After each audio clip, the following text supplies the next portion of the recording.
Good morning, students. This is the third video of your chapter North America. Moving on to the topics done. In the last video, we have covered these three major physical features of North America: the Western Cordilleras, the Eastern Highlands, and the Central Plains. Today, we are going to deal with the physical feature Arctic Archipelago.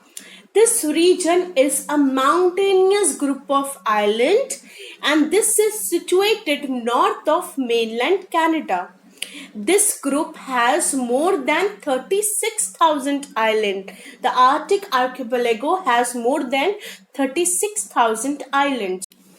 The elevation of this region or the height of this region is not as high as the Cordillera or the Appalachian Mountains. It is very low. Okay, the height of Arctic archipelago is very low, and mostly the hilltops and the mountain peaks are visible.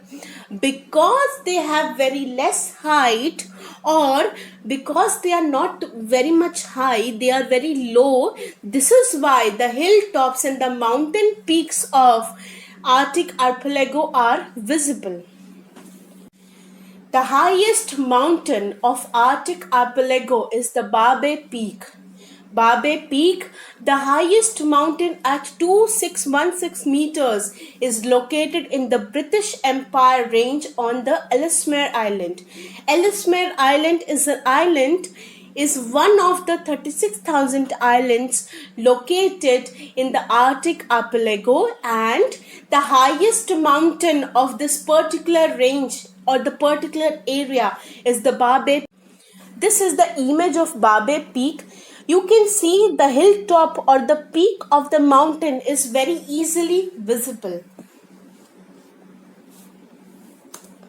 Moving on to the next topic, that is main rivers of North America. And in what oceans does the river drain into? The main rivers of North America are River Mackenzie that drains into the Arctic Ocean. Then it's River Nelson that drains into the Hudson Bay. Then the St. Lawrence River that drains into the Gulf of St. Lawrence. River Hudson, River Potomac, and River Delaware drains into the Atlantic Ocean. And then there is River Mississippi and River Missouri, along with its tributaries, they fall into the Gulf of Mexico. So, the major rivers of North America are River Mackenzie, River Nelson, St. Lawrence River, River Hudson, River Mississippi, and River Missouri. And these are the various oceans where they drain into. Main rivers of North America was the last topic for this chapter. But before ending the chapter, I wanted to discuss some important terms. Coming to the important terms with you, what is meant by West Indies and what is meant by the Pacific Ring of Fire? Let us discuss. There are some tropical islands in the Caribbean Sea, and these islands are collectively known as the West Indies. West Indies is a part of North America, and the islands in the Caribbean Sea are collectively known as the West Indies.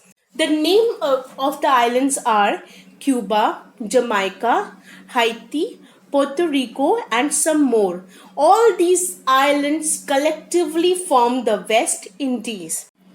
The next term is Pacific Ring of Fire. Okay, the Western Cordillera consists of young fold mountain ranges which contain a number of dormant volcanoes and hot springs. In this portion of Western Cordilleras, there are young mountains, young fold mountains, and in these mountains there are a lot of volcanoes and hot springs. This is a part of the Pacific Ring of Fire.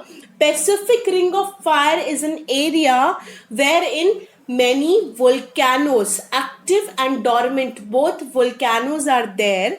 That is why this place is called Pacific Ring of Fire, and Pacific Ring of Fire is located in the Pacific Ocean. Thank you, students.